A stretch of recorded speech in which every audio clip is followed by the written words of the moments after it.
nous allons voir que, effectivement, de nombreux établissements ont déjà pris à bras-le-corps cette éducation pour tous, et en tout cas cette révision des modèles économiques et des modèles d'organisation par des mutualisations et des solidarités nouvelles.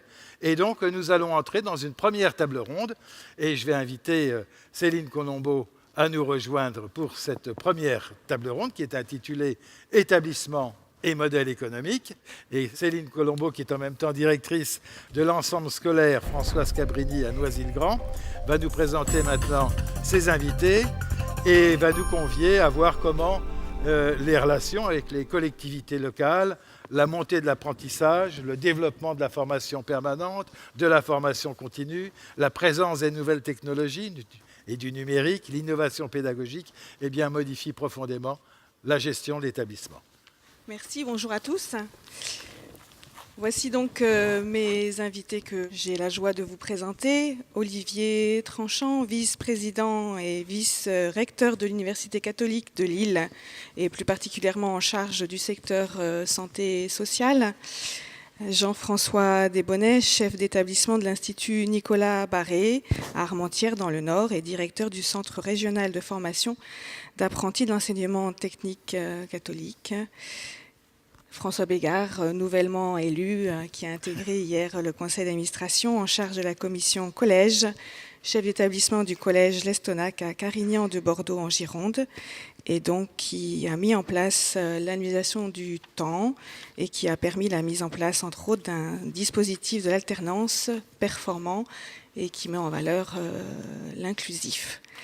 Nous nous sommes réunis pour réfléchir en effet tous ensemble à l'évolution de nos nouveaux modèles économiques face aux exigences de la loi NOTRe, au regroupement des grands réseaux, à un budget en baisse, à un taux de chômage des jeunes de 16 à 25 ans plus qu'important, mais aussi à la naissance de nouveaux pôles de compétitivité, à notre position géographique au cœur de l'Europe, à la révolution du numérique. En effet, il nous faut agir, adapter nos modèles, innover pour aller vers de nouveaux modèles économiques. Par vos témoignages, nous allons essayer de répondre à cette problématique en abordant la question sous 3 angles. Le premier étant le lien avec les collectivités territoriales, les partenaires institutionnels. En effet, il faut essayer d'apporter des éléments de réponse à des stratégies territoriales en allant plutôt, c'est ce que nous nous sommes dit et c'est ce que vous allez développer, du côté de la co-construction et non de la négociation. Pour commencer, Olivier Tranchant, est-ce que vous pouvez nous apporter quelques éléments par rapport à cette problématique ? Oui, bonjour à tous. Alors, les liens institutionnels évoluent beaucoup depuis une dizaine d'années, voire un peu plus. Et nous sommes devant cette difficulté, et je vais donner quelques exemples, de devoir y aller et de devoir collaborer, ce qui, entre autres, est quelque chose d'intéressant, bien évidemment, mais on se retrouve par ce lien collectif avec d'autres devant des positions difficiles où on peut se retrouver piégé par ce retour, je dirais, du collaboratif. Alors, je vais prendre quelques exemples. Vous connaissez les pôles d'enseignement supérieur qui s'appelaient PRES donc auparavant, ou PUEL, même un peu plus loin, qu'on appelle donc aujourd'hui les commués. Ces communautés d'établissements d'enseignement supérieur et de recherche viennent d'être mis en place et accueillent normalement tous les acteurs de l'enseignement supérieur, de bac à bac+, bien évidemment. On voit que cette structuration n'est pas si simple que ça, notamment pour accueillir les établissements privés. Et par exemple, au niveau national, seule l'Université catholique de Lille est vraiment rentrée comme membre fondateur d'une commuée. Ça n'est pas sans effort d'ailleurs, puisque c'est même passé au Conseil d'État et par différents blocages, mais on a pu aboutir à ça. Notre question à nous était, faut-il y aller ou peut-on ne pas y aller ? Et quand je pose la question comme ça, c'est exactement ça. En fait, on n'avait pas très envie d'y aller, puisque quand on y est, on a des devoirs et on est pris dans un schéma régional de formation, et j'y reviendrai un petit peu plus régulièrement, c'est-à-dire où, puisqu'on est en collectif, eh bien, on coordonne l'offre, et vous imaginez bien qu'en tant que privé, eh bien, on retrouve tout dans le public, et donc, en toute bonne logique, normalement, on n'a plus qu'à fermer les portes. Alors, cette commuée, nous y sommes allés, puisque ne pas y aller, ça veut dire que la plupart des gros financements, notamment dans le système de recherche, eh bien, passent par là. Et si on n'y est pas, eh bien, on n'est pas en capacité de recevoir une partie de ce financement, et qui parfois peut être des financements très importants. Exemple, les IDEX un peu plus récemment. Alors, je ne vais pas rentrer dans ces éléments-là, mais voilà le premier exemple de la commuée. Au niveau de la région est financeur d'un certain nombre de formations, et je vais prendre l'exemple de santé sociale où on passe par eux. Et la région donc nous attribue des quotas pour un certain nombre d'étudiants, infirmières, sages-femmes, etc. Bien sûr en lien avec le ministère, et puis nous attribue un certain nombre de financements. Ces régions cherchent petit à petit, étant donné les moyens qui se limitent de plus en plus dans le temps, à créer des espaces collaboratifs, donc qu'ils peuvent mettre sous cette terminologie-là, ou sous bien d'autres formes, de manière à créer des transversalités entre les écoles, mais après, avec l'objectif de diminuer le nombre d'établissements et de réduire les coûts de manière très large. Là encore, on ne peut pas ne pas y aller, mais quand on y va, on peut se retrouver en point de blocage, ici ou là, assez régulièrement, donc une vigilance extrêmement importante. Plus récemment, la région nous proposait de créer un espace collaboratif, peut-être même sous forme d'association, pour gérer les fonds européens FEDER pour un certain nombre d'établissements.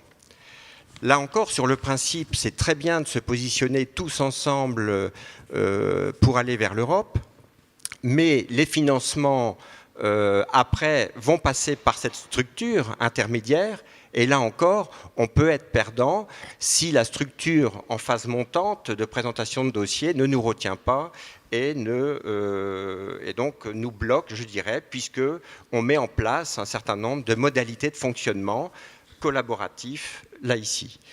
On voit aussi les campus des métiers et des qualifications qui se mettent en place un peu partout en France, dans un certain nombre de régions. Donc tous ces éléments-là, on voit que nous sommes amenés à collaborer avec l'ensemble des acteurs, publics et privés, mais qu'il faut être extrêmement vigilant. Ce schéma régional des formations peut être à terme extrêmement bloquant, et je pense que dans l'enseignement catholique, vous l'avez vécu déjà depuis pas mal d'années.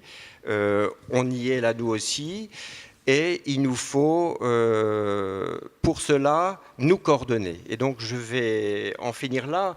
Nous coordonner, ça veut dire rassembler les différents acteurs de l'enseignement catholique, lycée et université catholique, et coordonner une stratégie pour ne pas nous gêner les uns les autres et pouvoir nous positionner au mieux, au niveau régional, dans ces structures-là. Pour ça, dernier exemple, l'Université catholique est en train de réécrire ses statuts, c'est quasiment terminé. Et deux éléments, un directeur diocésain fera partie de droit avec les évêques et le doyen de la faculté de théologie. Donc vous voyez, il n'y a pas beaucoup de membres de droit de notre conseil supérieur, qui est le conseil des sages. Et puis, nous allons créer une commission enseignement catholique qui accueillera là aussi les lycées ayant du post-bac, les acteurs au niveau de l'université qui sont en lien avec l'enseignement catholique par un biais ou par un autre, et puis donc l'Institut de formation des maîtres, par exemple. Et cette commission, avec le directeur diocésain et les différents acteurs de l'université et de l'enseignement catholique, pourront travailler, je dirais, un petit peu plus régulièrement. Et cette commission, je dirais, va être instituée sans doute dès septembre, mise en place dès septembre 2016. Très bien, merci. Jean-François, ton témoignage ? Oui, donc bonjour à toutes et à tous. Mention spéciale pour les collègues du Nord-Pas-de-Calais. Merci de m'avoir invité, d'avoir invité l'apprentissage. Et je trouve ça intéressant que le SNEL s'intéresse à l'apprentissage. Je suis aussi intéressé parce que vous m'avez dit que dans la salle, il y avait des collègues du primaire, du collège, l'enseignement général, bien sûr, mais je sais qu'il y en a certains qui ont une fibre aussi pour l'enseignement professionnel, l'enseignement supérieur. Et donc, voilà, toutes les forces vives sont représentées aujourd'hui. Et j'espère pouvoir apporter quelques éléments, en tout cas des pistes de réflexion, vues de ma fenêtre en tant que directeur de CFA, en lien avec un certain nombre de partenaires, pour faire avancer un petit peu les choses. Alors, pour éclairer mon propos, je voudrais revenir sur, pour moi, 3 choses qui sont vraiment fondamentales et sur lesquelles il ne faut pas qu'on perde la vue. C'est d'abord, nous sommes là tous pour les jeunes. Élèves, apprentis, étudiants, stagiaires de la formation professionnelle. C'est vraiment notre mission, on est là pour les jeunes. La deuxième chose, c'est que nos organisations évoluent, on peut même dire qu'elles se rapprochent de l'entreprise, si je peux m'exprimer comme ça. Elles se rapprochent de l'entreprise, mais nous sommes avant tout des associations de services et au service. Et la troisième chose, au nom de quoi on apporte ce service, eh bien, nous avons un caractère propre de l'enseignement catholique, et ça, il faut aussi l'affirmer. Et donc, déjà pour éclairer, il faut donner du sens à nos actions. Et pour donner du sens à nos actions, en tout cas, moi, c'est un petit peu par là que j'ai réfléchi au changement de mon organisation au sein du CFA. Eh bien, c'est de comprendre l'environnement. Dans quel environnement vit-on ? Quels sont les acteurs ? On parle de l'Europe, des fonds européens, de FEDER. On sait que les finances sont contraintes, donc il va falloir aller chercher d'autres financeurs. On parle du contexte, les réformes de la voie professionnelle, refonte de l'école, réforme du collège. Les partenaires, qui sont-ils ? Alors quand on est dans un établissement, je pense que les premiers partenaires, ce sont les collègues qui sont à côté de nous. Mes collègues, pas forcément, quand on est chef d'établissement du secondaire, pas simplement les collègues du secondaire, mais aussi ceux du primaire. Donc voilà, déjà identifier nos partenaires, les parents évidemment, mais aussi les entreprises, les branches professionnelles, nos fournisseurs. Voilà. Qui sont nos partenaires ? Je voudrais dire aussi qui sont nos concurrents. Je pense qu'il faut savoir aussi se poser cette question. Et comment ils fonctionnent ? En fait, pour moi, il faut bien définir le niveau de pertinence. On travaille avec des communes, on travaille avec des départements, on travaille avec des régions. Quand on est dans le supérieur, on élargit au national et à l'international. Mais quel est le bon niveau de pertinence ? En l'occurrence, quand je suis directeur de CFA, le niveau de pertinence, c'est le conseil régional. Comment il évolue ? Aujourd'hui, on parle de la grande région Nord-Pas-de-Calais-Picardie. Quelle est la stratégie du conseil régional ? Quels sont ses atouts ? Quelles sont les faiblesses ? Quelles sont les opportunités ? Et comment moi, là où je suis, je peux apporter ma contribution à ces enjeux.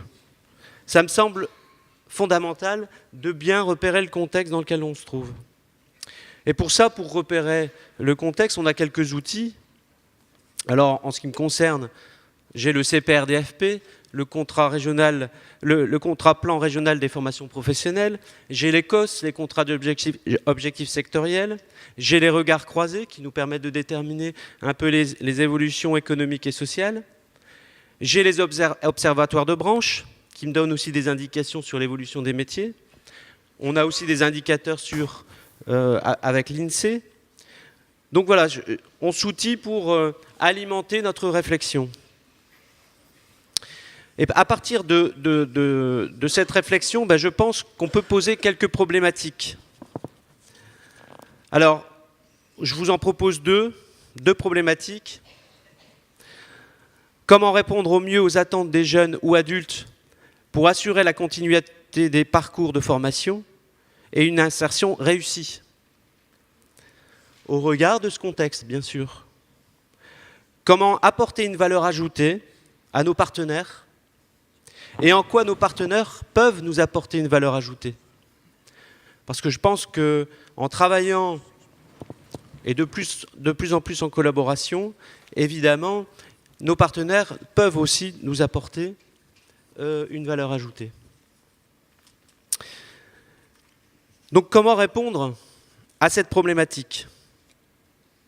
En tout cas, c'est quelques pistes, évidemment. Je pense qu'il faut être acteur du territoire, être acteur avec nos partenaires. On parlait de co-construction. Et ça, je pense qu'il faut, en fonction d'une problématique posée, apporter notre contribution. Je reviendrai également sur une discussion que j'ai pu avoir avec un partenaire. Il me disait, mais l'enseignement catholique a une image de marque. Vous savez faire, vous savez innover, vous êtes reconnu dans la performance. Mais par contre, on ne vous voit pas. Voilà, vous êtes illisible. Et je pense que là, il faut reprendre à notre compte ce genre de réflexion pour essayer d'avancer et voir en quoi on est visible. Très bien. Et alors, je finirai peut-être sur une petite méthode, en tout cas par rapport à mes partenaires institutionnels. Je pense qu'il y a 3 niveaux quand je travaille avec la région. Il y a le niveau des services techniques. Donc il faut être avec le service technique qui prépare les dossiers. Il faut être au niveau politique, parce que ce sont les politiques qui décident. Et il faut être dans les couloirs. Les couloirs, c'est entre les deux. Pour être là avec la bonne personne, entendre la bonne information, faire un peu de lobbying. Voilà, être sur ces 3 niveaux. Merci. Peut-être 2-3 questions moi, qui me viennent à l'esprit, parce que vous venez de nous dire que vous étiez là pour tous les jeunes, pas de problème. Qu'en même temps, vous deviez demain matin appliquer un certain nombre de schémas régionaux, qui seront liés d'ailleurs aux chambres consulaires, que vous n'avez peut-être pas citées, mais du coup, demain matin, comment l'enseignement catholique ou votre établissement va-t-il se mettre en rapport avec sa spécificité, son originalité, mais avec des chambres de commerce, avec les chambres de métier, les chambres d'agriculture, et en même temps va du coup perdre peut-être une partie de ses parts de marché.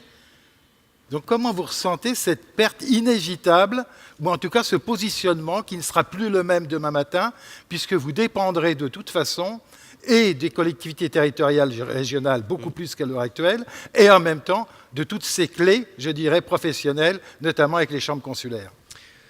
Alors, par rapport aux chambres consulaires, et on pourrait rajouter les chambres des métiers, on pourrait ajouter d'autres réseaux qui travaillent sur les territoires. Eh bien, sur certains sujets, et surtout sur des sujets transversaux, on travaille en commun. On travaille en réseau. Mais sur des sujets tout à fait transversaux. Parce que sur d'autres sujets, on est parfois en concurrence. Mais là aussi, on peut aussi trouver des collaborations. Par exemple, sur des filières, eh bien, si moi je travaille sur des niveaux 5, 4, eh bien, on pourrait peut-être collaborer sur cette filière et la chambre consulaire ou la chambre des métiers pourrait travailler sur un niveau 3, niveau 2, niveau 1. Pour éviter effectivement qu'on se concurrence et puis que finalement on arrive à des taux de remplissage de nos sections qui ne sont pas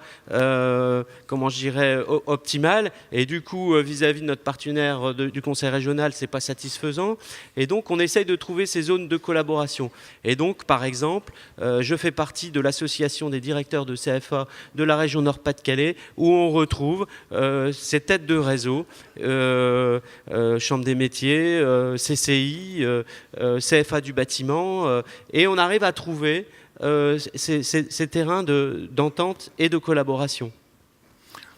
Peut-être autre question je m'excuse, mais j'ai quelques petites questions comme ça qui me passent par la tête, notamment avec les universités catholiques. Parce que vous nous dites là aussi qu'il faut accroître les coopérations avec les établissements et avec les universités, y compris, je dirais, dans un schéma qui est régional, mais qui dépasse la région, puisque avec Louvain, vous êtes forcément avec des liens de plus en plus croisés et serrés. Et en même temps, comment vous voyez cette évolution demain matin, par exemple, des classes préparatoires ? Il y en a dans les établissements, vous en avez dans les universités catholiques. Est-ce que ça veut dire que demain matin, vous êtes prêts à remodeler l'ensemble au profit, finalement, d'une rigueur, je dirais, économique plus importante et en même temps d'une perception de l'enseignement supérieur un peu différente? Alors pour cette dernière question, il faut être attentif de toute façon aux évolutions qui nous viennent des décideurs avant tout et être prêt à s'adapter. Ça veut dire qu'il faut être extrêmement réactif et prêt donc à aller vers une orientation ou vers l'autre selon le ou les schémas retenus. C'est vrai pour les classes préparatoires, c'est peut-être vrai demain pour les facultés de santé, cette fameuse licence santé qui peut remanier complètement ce secteur-là et qui vous touchera autant que nous.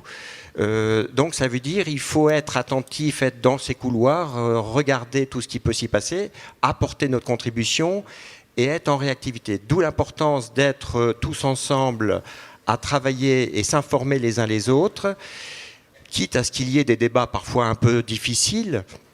Mais quand je parlais tout à l'heure de la Commuée, l'Université catholique de Lille y est allée ensemble, une et donc unique, alors que l'EDEC aurait pu y aller de manière précise comme école, l'IESEG, HEI, SAICEN, etc. Non, on a discuté entre nous, ça ne s'est pas fait forcément tout de suite du jour au lendemain, et après on avance selon ce schéma-là. Et je pense que c'est bien ce schéma-là qu'il faut pour l'ensemble. La première proposition qu'on ferait donc, c'est de réfléchir à une stratégie régionale avec pourquoi pas la mise en place d'un comité de pilotage pour animer le réseau en fonction de l'environnement. Et vous parliez de schéma, l'unique schéma n'existe pas et il faut faire bien évidemment en fonction de la région. Un deuxième angle d'approche qui était la notion d'apprentissage et de formation continue. Nouveaux modèles économiques, oui, mais quelles répercussions justement sur l'apprentissage et la formation continue? Jean-François, tu pourrais commencer par reprendre les termes, les redéfinir, oui, nous donner quelques chiffres et après Olivier Tranchant complétera. Oui, alors l'apprentissage, hein, en quelques mots, donc c'est de la formation initiale, toute formation qui amène à un diplôme, avec un contrat de travail, donc le jeune est salarié d'entreprise, et c'est l'entreprise qui l'envoie au centre de formation. Les durées peuvent varier de 1 à 3 ans, et c'est ouvert à tout jeune de 16 à 26 ans. Donc les formations de niveau 5 à niveau 1. Donc on regroupe l'ensemble des diplômes éducation nationale. Alors quelques indicateurs, on a environ 400 000 apprentis en France. En Allemagne, c'est 1,5 million. Alors, on a beaucoup d'annonces aujourd'hui hein, sur l'apprentissage, tout le monde en parle, mais il ne faut pas oublier qu'il faut aussi des employeurs. 25% des apprentis sont de niveau 5 et puis 30% de niveau 4.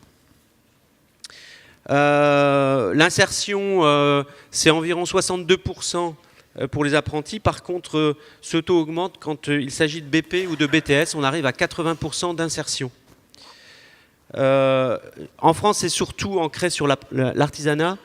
En Allemagne, on est plus sur les moyennes et grandes entreprises. Les entreprises qui accueillent des apprentis, c'est environ 7% des entreprises en France. Donc vous voyez encore un peu de marge de progrès. Il y a environ 1000 CFA en France et l'enseignement catholique pèse 4,7%. De l'apprentissage.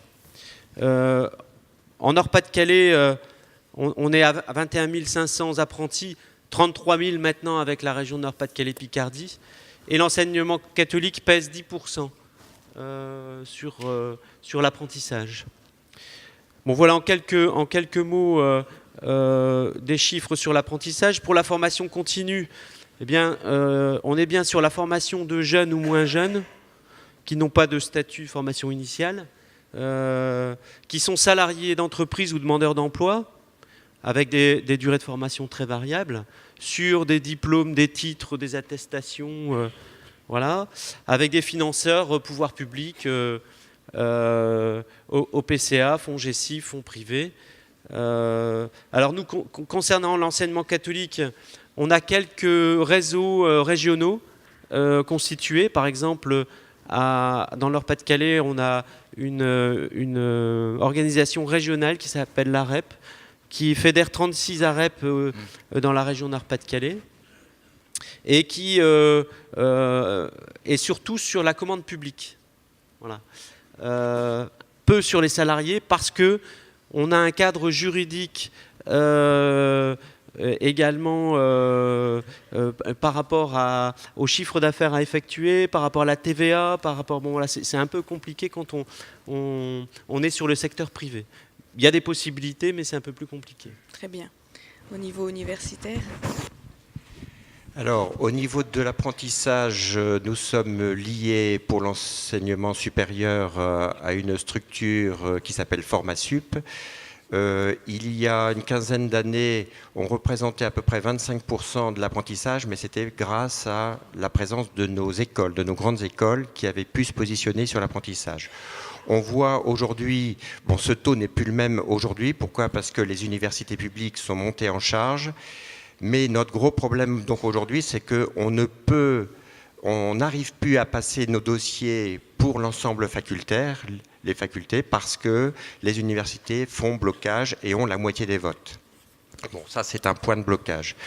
Pour compléter peut-être un peu plus largement sur la formation continue, bon, il y a pour la formation en alternance les contrats de professionnalisation qui sont très utilisés, même si ça n'a pas la même attractivité bien sûr que l'apprentissage qui est plus intéressant, mais ces contrats de professionnalisation sont assez souples, assez faciles à mettre en œuvre, assez faciles à gérer et sont appréciés des jeunes puisque ça leur permet de toucher à la fois un peu d'argent chaque mois et de se voir payer tout ou partie, une grande partie en tout cas de leur formation.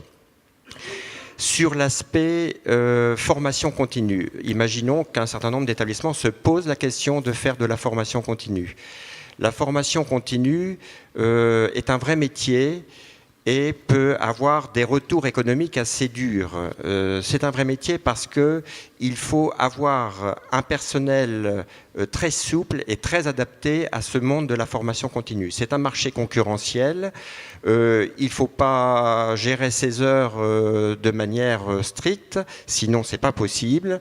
Il y a des temps forts, il y a des temps plutôt morts, etc. Il y a des périodes économiques qui sont plus faciles. Aujourd'hui, on a vécu ces dernières années un temps extrêmement difficile en formation continue. Il y a la concurrence, il y a l'aspect TVA qui peut intervenir également. Bref, et puis parfois des mises de fonds, notamment quand on va en formation continue, donc à distance. On l'a fait avec l'enseignement catholique pour la formation des professeurs. On voit que c'est pas simple et que faire vivre ça économiquement parlant, c'est pas facile. Voilà, donc ça c'est l'approche formation continue.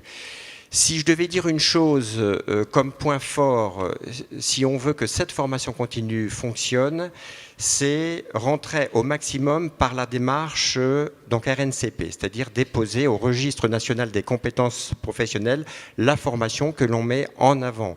Ça nous laisse avoir des tas d'idées, on peut avoir une formation tout à fait spécifique, mais il faut après la déposer et comme cela être dans un circuit donc administratif qui à la fois rassure les familles, les employeurs, mais parallèlement nous permet de toucher des subsides comme la taxe d'apprentissage. Très bien, merci. François, au collège, oui, ça donnerait quoi ? Bonjour à toutes et à tous, et particulièrement au Sud-Ouest aussi. Quand Céline m'a demandé de participer à cette table ronde, je me suis posé la question de la pertinence de ma présence. Chef d'établissement de collège, qu'est-ce que je viens faire de l'apprentissage ? Pour autant, je pense que la logique d'apprentissage peut se mettre en place dès le collège. Nous sommes dans une ère où le collège cesse d'être mini-lycée. Je suis assez persuadé que la filière classique, puisque nous avons à peu près 2/3, c'est les statistiques nationales, 2/3 des élèves collégiens qui deviennent des lycéens généraux et technologiques, que cette filière-là met trop en défaut ceux qui vont bâtir une orientation choisie. Si je m'explique un peu plus, ces élèves-là, qui sont des élèves parfois moyens, parfois faibles, deviennent facilement décrocheurs parce qu'ils sont évalués à chaque fois par défaut. Sur le brevet des collèges, ce sont leurs notes annuelles de 3e jusqu'à cette année qui va les pénaliser. Et sur l'orientation dans les lycées, ce sont les mêmes notes. Je crois qu'on n'a pas assez mis en place dans nos établissements tout ce qui va être processus d'alternance. Alors on parle des SECPA, des DP6, de dispositifs alternance. Nous n'avons pas assez mis en place ces dispositifs-là pour permettre à ces jeunes de dire qui ils sont. Pour permettre à ces jeunes, et je vais reprendre l'intervention précédente, d'avoir une orientation complètement appropriée en fin de 3e. Parce que c'est le but de tout collégien, avoir une orientation choisie, et pas par défaut ou pas dictée par d'autres circonstances. Et donc je crois que, et à chaque fois je crois que dans nos établissements nous avons mis ça en place, ça a été performant.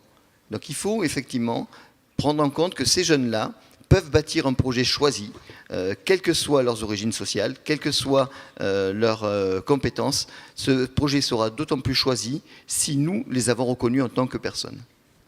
Très bien, merci. La proposition numéro 2 serait donc de vraiment essayer de travailler en réseau. C'est ce qui nous a semblé fondamental dans l'évolution des modèles économiques quant à nos établissements. Un dernier point que nous avions abordé ensemble en centrant notre propos, c'était de voir du côté de l'expression du mode pédagogique de l'apprentissage. Les stratégies pédagogiques mises en œuvre trouvent souvent leurs origines dans le premier degré en termes de pratique, et on revenait sur l'idée de vases communicants et de l'importance de faire vraiment des passerelles entre nos différentes unités et entre nos différents modes d'apprentissage. Je pense que là-dessus, François, tu peux commenter facilement. Oui. L'idée, la proposition évidente, c'est si je te connais mieux, je t'accompagne mieux. Et tout ce que nous pourrons mettre en place pour que ces élèves-là arrivent à s'exprimer sera positif sur leur orientation. La réforme, je vais évidemment en parler, va vraiment dans ce sens-là. On met en place un parcours à venir, c'est-à-dire quelque chose de reconnu au niveau process d'orientation dès la 6e. Ce parcours à venir va les suivre sur les 4 années de collège. Donc là, je crois qu'effectivement, on ne pourra pas passer à côté de cet accompagnement-là. Il y a la mise en place généralisée de l'accompagnement personnalisé. Je reprends encore l'intervention précédente. Apprendre à apprendre, effectivement. Leur donner les clés. Pourquoi les enfants du monde enseignant réussissent mieux? Parce qu'on leur transmet nos propres trucs, nos propres clés. Ce processus d'apprendre à apprendre, si on le met en place dès le début, va quand même niveler un petit peu toutes ces possibilités.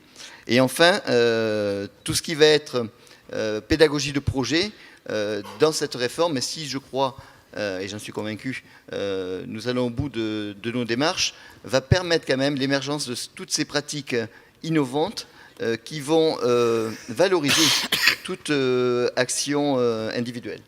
Donc je crois qu'effectivement, à travers tous ces parcours-là, on va pouvoir avoir des collégiens qui vont pouvoir avoir un choix déterminé sur la suite, pouvoir partir sur l'apprentissage. Avec un dernier bémol, parce que, et c'est quand même le paradoxe de notre enseignement secondaire, de notre collège, si on accompagne bien un jeune homme, une jeune fille qui, durant ces 4 années, a bâti un projet, sans redoubler, parce qu'on a mis en place du tutorat, du coaching, parce qu'on les a reconnus tels qu'ils étaient, on les a valorisés. Ils arrivent donc en fin de 3e à 15 ans. 15 ans, certains, je le vis dans mon établissement, ont vraiment fait le vœu de l'apprentissage. Sauf que c'est que 15 ans. Jean-François le rappelait, l'apprentissage commence à 16 ans. Donc je veux dire par là, tous ceux qui auront pu bâtir quelque chose de cohérent vont se trouver déjà face à une première problématique de reconnaissance. Ils ne pourront pas forcément, il y aura des dérogations, mais ils ne pourront pas forcément partir vers un apprentissage alors qu'ils l'auront choisi. Parce que tout est fait pour qu'on s'occupe des élèves qui auront déjà doublé, qui auront déjà eu un échec scolaire. Voilà. Merci. Quid de l'apprentissage, à l'université. Je peux peut-être axer ça notamment sur cette révolution numérique. On en parlait tout à l'heure. C'est vrai que c'est un sujet que l'on traite beaucoup donc aujourd'hui. L'accès au savoir par le web, on le connaît tous. Il faut absolument accompagner nos jeunes pour les aider à trier, parce qu'ils peuvent être très vite submergés, ne pas savoir et perdre énormément de temps à cet accès au savoir. La formation des étudiants évolue aussi beaucoup, c'est-à-dire qu'il y a une assimilation d'un certain nombre de connaissances en amont, donc individuelles, et le collectif servant plus après à l'appropriation de ces savoirs et faire émerger justement ce travail collectif par rapport à une problématique donnée et par rapport à des savoir-être avec l'ensemble des collaborateurs. D'où ces laboratoires, learning lab, meeting lab, etc., où on va apprendre à des jeunes d'horizons parfois extrêmement différents, venant de lettres, de sciences, de médecine, etc., à traiter un problème selon son approche de formation, sa sensibilité, etc. Donc ça, c'est une orientation forte, cette évolution des pratiques pédagogiques vis-à-vis de nos jeunes. L'important étant bien sûr de le faire dans un cadre comme le LMD, licence, master, doctorat, là aussi pour rassurer à la fois les familles mais les entreprises qui dans cette jungle générale ont besoin de ces quelques repères là ici. Et puis enfin pour nous, je dirais à titre institutionnel, enseignement catholique et université catholique y compris, c'est peut-être se positionner comme des experts dans l'innovation et l'expérimentation pédagogique. Là, on a notre place, on a une culture qui est bien présente, que vous avez pu exprimer sous des modes divers. Et là, il faut peut-être porter un coup d'accélérateur. Alors on peut peut-être donner quelques éléments qui ressortent de vos propos et qui touchent à la transformation de nos modèles économiques. C'est-à-dire qu'il apparaît, me semble-t-il, que nous pouvons modifier nos modèles juste en gestion de pénurie lorsque nous sommes dans un environnement agressif. C'est probablement la tentation que, ici ou là, nous aurons, tentation ou nécessité d'ailleurs, mais on entend assez clairement que finalement, il y a d'autres manières de travailler qui sont déjà assez communes dans le domaine de la réponse aux appels d'offres en termes de formation continue dans les centres de formation. Alors, répondre au cahier des charges, c'est répondre à un certain nombre d'orientations en matière de politique publique. Et cette manière de travailler, en fait, elle va progresser dès lors que nous entrons dans une démarche de politique publique gérée par les résultats. Et donc, il nous appartiendra, en fait, de développer des compétences pour formuler des réponses possibles, à charge après pour nous de les vendre, fût-ce en cherchant le coup de pouce dans les couloirs, comme le dit le collègue, en clair, fût-ce en s'habituant un petit peu à quelques démarches lobbyistes.